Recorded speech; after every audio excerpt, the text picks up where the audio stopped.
마태복음 2장 1절부터 12절까지 말씀 보겠습니다.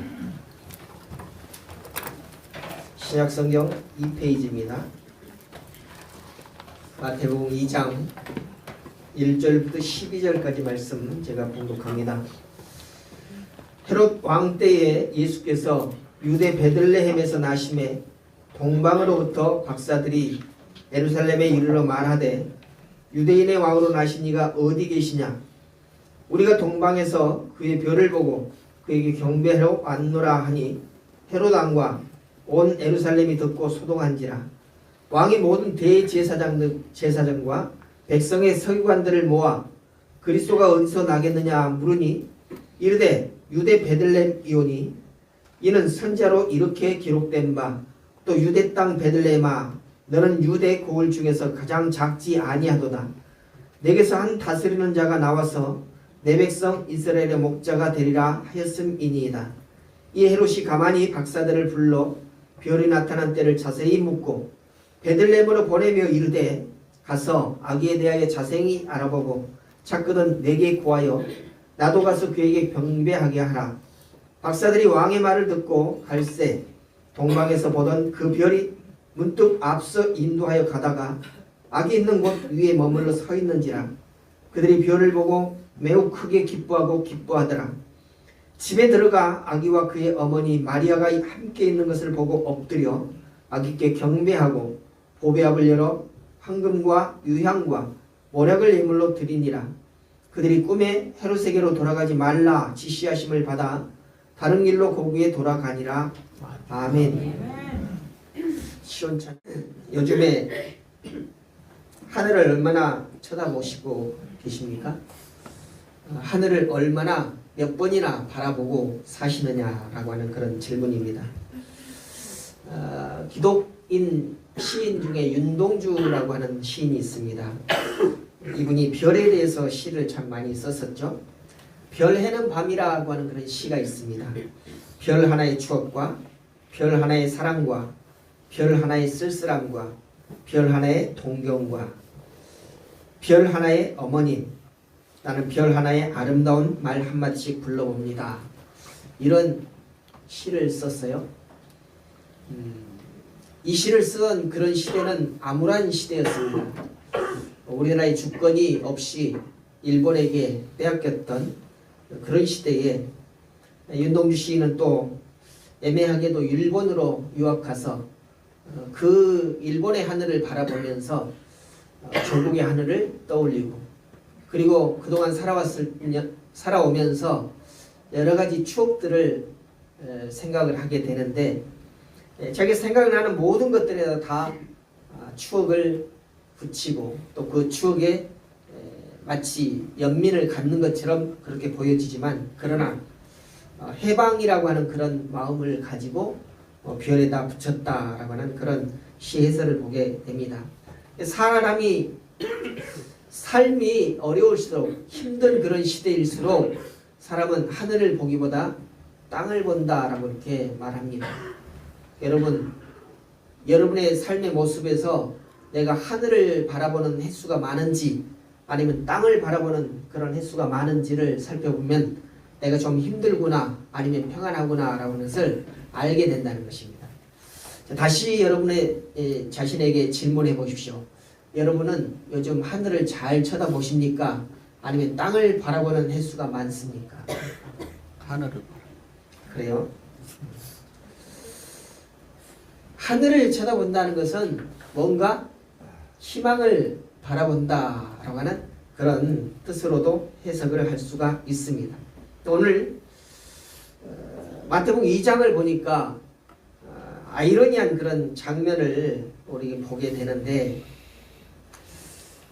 동방에 있는 그런 박사들이 예수님의 오심에 대해서 축하를 하기 위해서 먼 길을 찾아오는 그런 광경, 그런 장면을 우리는 보게 됩니다.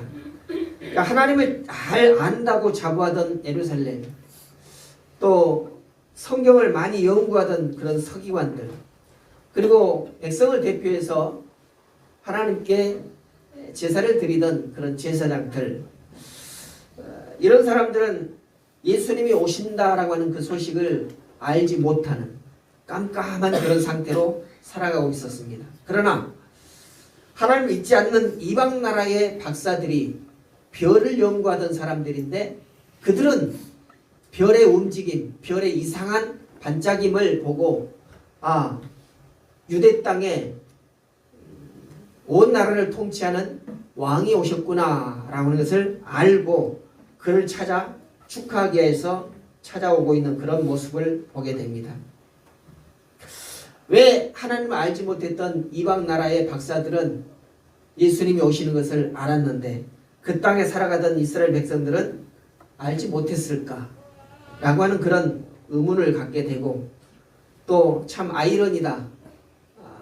하나님의 그 말씀을 믿고 말씀대로 살아가겠다라고 하는 그런 마음을 가지고 살아가던 이스라엘 백성들은 그 소식을 알지 못했고 거기에 대해서 전혀 관심 갖지 않고 또 믿지 않았던 이방 나라 박사는 왜 알았을까라고 하는 것입니다.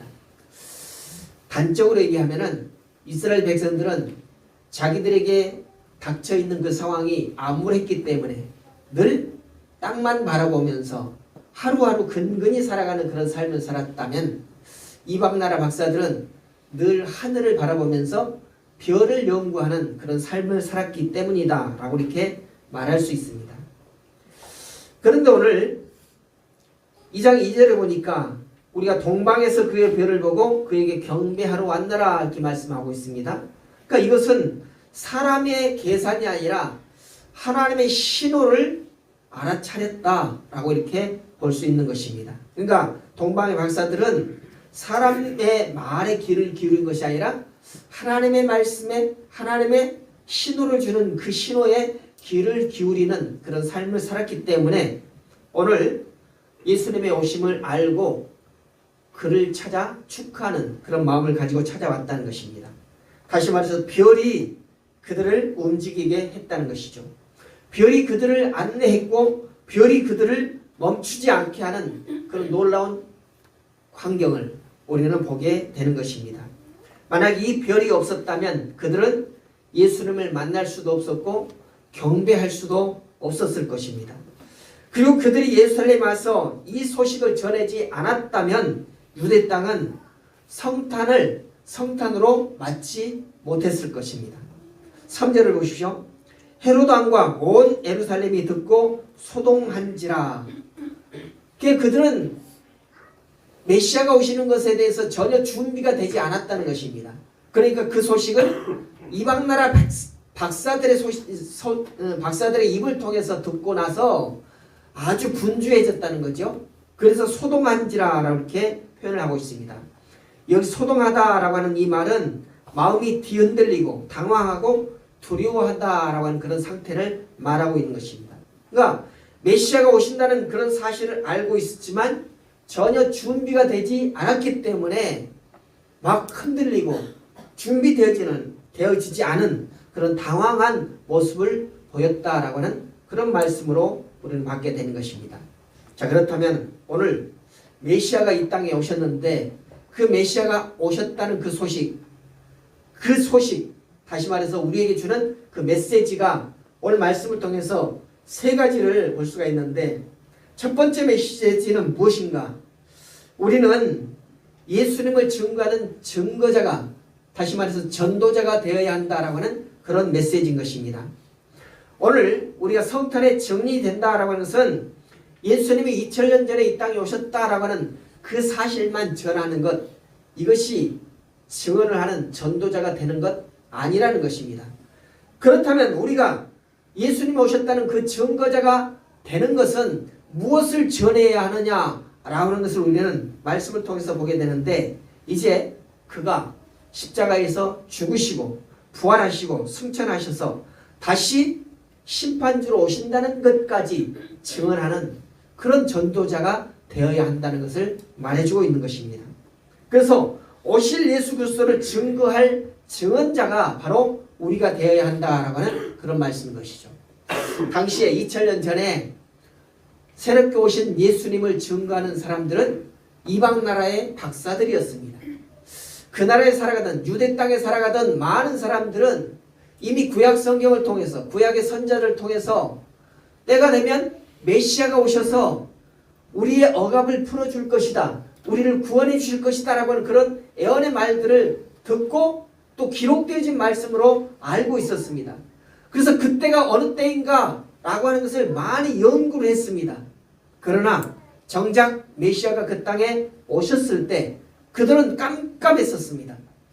메시아가 오신 소식을 알지도 못했고 그 예언의 말씀을 연구하던 자들도 이때다라고 찍지 못했다는 것입니다. 그러나 이방 나라 박사들은 그것을 알았다는 것이죠. 요즘에 하나님을 알지 못하는 그런 사람들도 요즘 시대를 뭐라고 그래요? 말세라고 말합니다. 말세. 요즘 성경은 말세가 되면 말세에는 하나님의 심판이 있을 것이다 라고 말씀하고 있습니다. 다시 말해서 지금 우리가 살아가고 있는 이 시대는 죄악이 너무나도 관영해서 이대로 두어서는 안 되겠다라고 하는 것이 바로 심판의 원인이거든요. 그렇다면 말세라고 하는 것을 알고 말세라고 하는 말을 많이 하는 사람들은 그 마지막 때를 준비하는 삶을 살아야 하는데 말은 말세라고 하면서도 그 마지막 때를 준비하지 않고 있다는 것이죠. 여러분은 그 마지막 때를 살면서 마지막 때를 준비하면서 살아가고 있습니까? 말세를 준비하는 삶을 사느냐 말입니다. 동방 박사들은 별을 보고 움직였다라고 이렇게 말하고 있습니다. 그런데 에루살렘은 말씀을 알면서도 움직임이 없었어요. 아니 오늘도 그렇습니다. 말세라고 말들은 하지만 그 말세에 대해서 전혀 관심을 갖지 아니하고 준비되지 않은 그런 삶을 살아가고 있다는 것입니다. 사람들이 성탄절이라고 하는 말을 알지 못해서 그러는가요? 믿지 않는 사람들이 교회를 알지 못해서 그랬을까요? 아니요. 그들은 성탄절에 대해서도 알고 있습니다. 교회에 대해서도 알고 있습니다. 그런데 그런 것에 전혀 관심을 갖지 않고 있기 때문에 말은 말세라고 하지만 말세에 대해서 준비하지 않는다는 것입니다.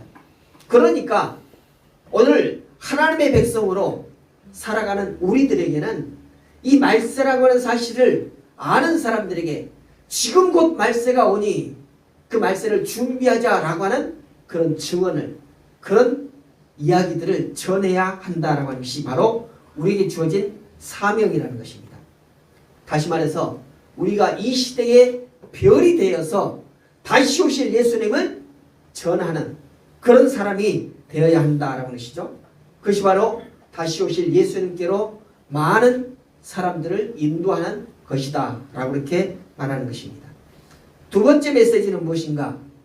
우리가 삶을 살아가는데 우선순위를 어디에 두어야 할 것인가?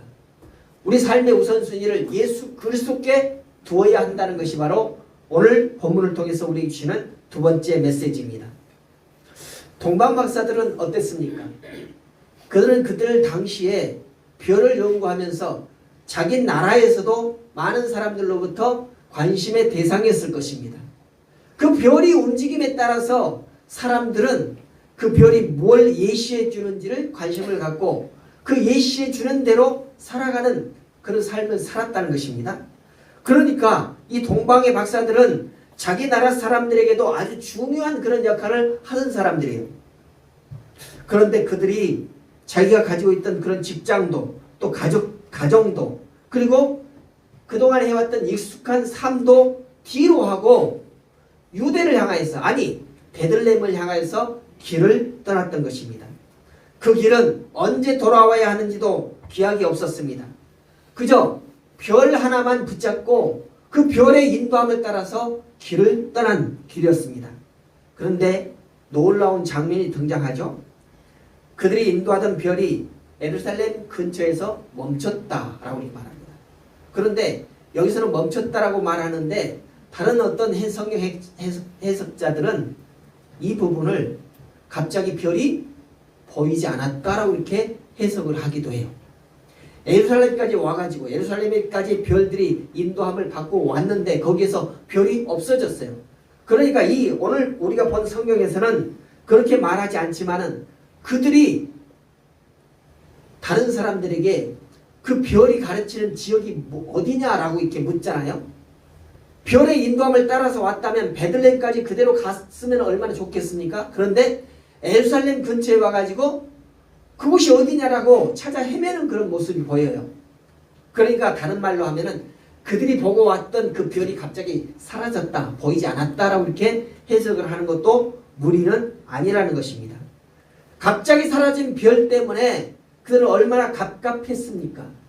했겠습니까? 별만 보고 찾아왔는데 별이 없어졌으니까 얼마나 답답했겠느냐라고 하는 그런 말인 것이죠. 그리고 그들 마음으로는 지금 자기들은 그 별만 보고 찾아왔는데, 따라왔는데 갑자기 여기서 없어지면 우리는 어떻게 하는 것인가? 우리는 어떻게 해야 되는 것이 맞는가? 라고 하는 그런 마음이었을 것입니다. 어쩌면 거기서 포기하고 싶은 그런 마음이 왜 없었겠습니까? 그러나 그들은 멈추지 않았습니다. 계속해서 그 별에 대해서 아는 사람을 찾았고 그 별이 어디를 가르치는지, 그 별이 가르치는 곳이 어디인지를 찾았다는 것입니다. 묻고 또 묻고 끝까지 찾았다라고 이렇게 해석을 할 수 있다는 것입니다. 그 열심이 온 예루살렘을 흔들었습니다. 결국은 당시의 왕이었던 헤롯의 귀에까지 그 소식이 들렸던 것이죠.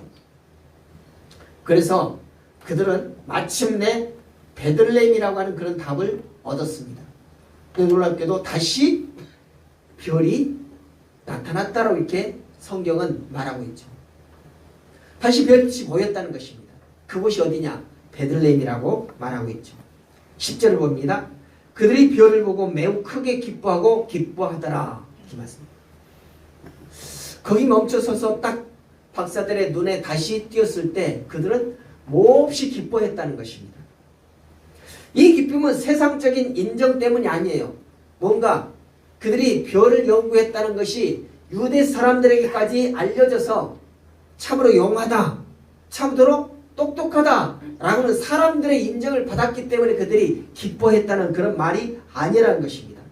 그것은 바로 자기들을 다시 예수님께로, 메시아께로 인도했다는 것, 그것 때문에 그들은 기뻐했다는 것입니다.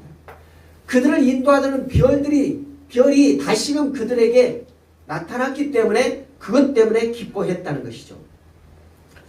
사랑하는 성도 여러분, 우리가 신앙생활을 하다 보면, 인생을 살다 보면 별이 보이지 않는 순간이 있을 수 있다는 것을 말합니다. 예수 믿는다고 해가지고 늘 밝은 날만 있는 것은 아니라는 것을 말해주고 있는 것입니다.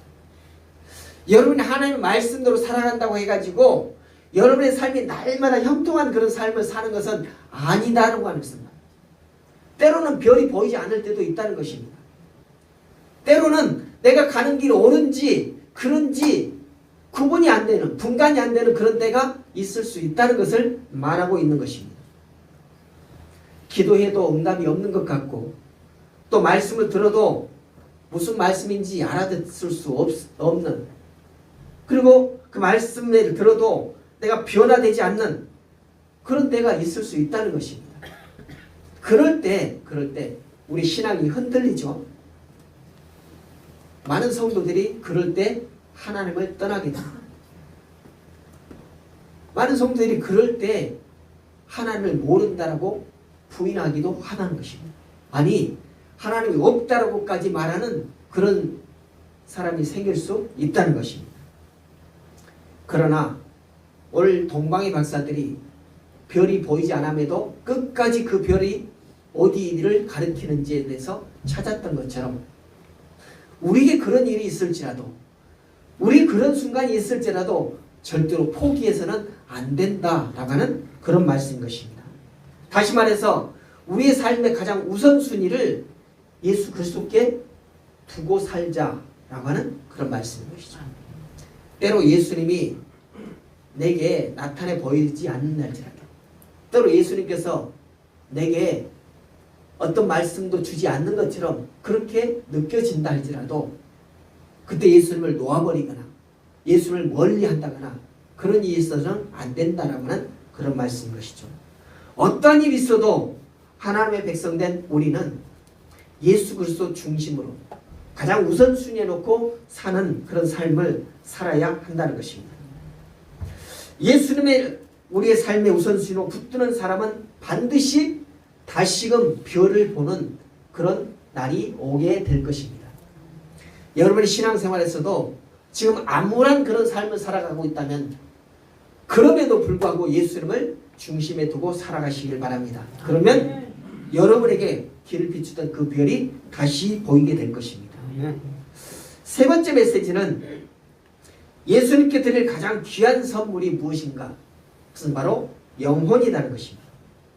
오늘 동방 박사들이 메시아를 보기 위해서 찾아왔을 때 그들은 빈손으로 찾아오지 않았습니다. 황금과 유향과 모략을 준비했습니다. 당시로서는 이 예물들을 준비하는 것은 상상할 수 없는 그런 경제적인 손해가 있을 수 있어요. 엄청난 돈을 들여서 구비해야 될 그런 당시의 최고의 선물이었을 것입니다. 그러나 그보다 더 귀한 선물이 있어요. 그것은 그들 자체를 말하는 것입니다. 그들은 아까도 말씀드렸습니다만 직장을 떠났고 가정을 떠났고 그들이 능숙한 익숙한 그런 삶을 떠나서 유대 땅을 향해서 떠났습니다. 그렇습니다. 그 떠남 자체, 그 헌신, 그 예배, 그것이 바로 아주 중요한 고귀한 선물일 수 있다는 것입니다. 오늘 예수님께서 오늘 살아가는 우리에게 원하시는 선물이 무엇일까를 한번 생각해 보시기 바랍니다. 예수님께서는 누가복음 5장 32절에서 이렇게 말씀합니다. 내가 의인을 부르러 온 것이 아니요 죄인을 불러 회개시키러 왔노라 이렇게 말씀해요. 아주 정결하고 거룩한 삶을 살아가는 그런 사람들을 만나기 위해서 예수님께서 오신 것이 아니라고 말합니다. 누구를 만나러 왔다고요? 죄인을 만나러 오셨다는 것입니다. 죄인을 만나서 그들을 회개시키고 다시 하나님의 백성으로 만들기 위해서 오셨다라고 하는 것이 바로 예수님의 오신 목적이라고 말하고 있어요. 다시 말해서 우리가 예수님께 나아갈 때에 우리가 드릴 예물, 귀한 선물은 무엇일까 생각해 보면 바로 예수님께서 이 땅에 오실 때의 그 목적을 우리가 성취해 드리는 것이 가장 귀한 선물이 아닐까라고 생각을 합니다. 다시 말해서 우리가 드릴 선물은 우리가 드릴 예물은 황금도 아니요 모략도 아니요 유향도 아니라 곧 죽어가는 영혼을 되돌려 드리는 것, 이것이 바로 예수님께 가장 귀한 선물이 아닐까라고 생각을 합니다. 더불어서 마태복음 16장 26절에서 이렇게 말씀합니다. 사람이 온 천하를 얻고도 제 목숨을 잃으면 무엇이 유익하리요? 여기서 목숨이라고 했습니다마는 영혼이라고 바꿔서 해석을 해도 되겠죠. 하나님께서는 한 영혼, 다시 말해서 하나님의 백성되고 하나님의 자녀된 그 영혼을 천하보다 귀하게 여긴다라고 말씀하고 있습니다. 그 영혼을 우리가 예물로 주님께 드린다면 주님께서는 정말로 기뻐 받으실 것입니다. 오늘 예수님께 드릴 가장 귀한 선물은 영혼입니다. 복음을 전하는 그런 삶이다 라고 하는 말씀인 것입니다. 사랑하는 성도 여러분, 오늘 우리는 성탄을 앞두고 있습니다. 성탄은 단순한 기념일이 아니에요. 단순히 예수 믿기 때문에 교회 다니기 때문에 지키는 그런 절기가 아니라는 것입니다. 이 성탄은 우리의 방향을 다시 정하는 날입니다. 동방 박사들처럼 별을 바라보는 그런 날로 정하는 날이 바로 성탄절이다 라고 하십니다.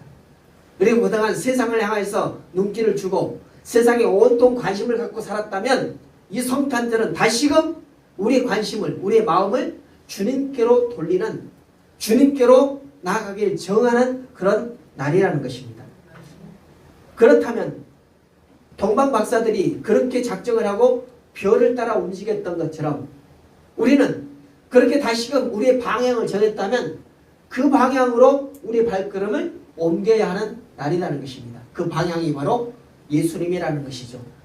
우리 세상을 향해서 발길을 갔다라고 한다면 그 발길을 돌려서 예수님께로 다시 돌리는 그런 날이 바로 성탄이다 라고 이렇게 말할 수 있는 것입니다. 그래서 이 성탄절에 우리 가정이, 우리 교회가, 우리 삶이 누군가를 예수님께로 인도하는 그런 별이 되었으면 참 좋겠습니다. 여러분, 우리 모두가 다 별이 되었으면 좋겠어요.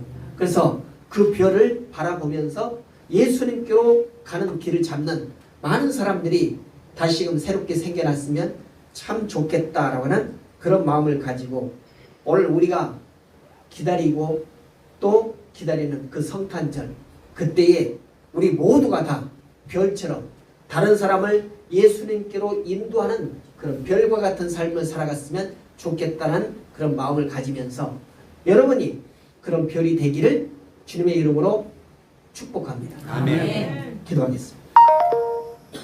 감사하신 아버지 하나님, 어둠 가운데서 빛으로 오신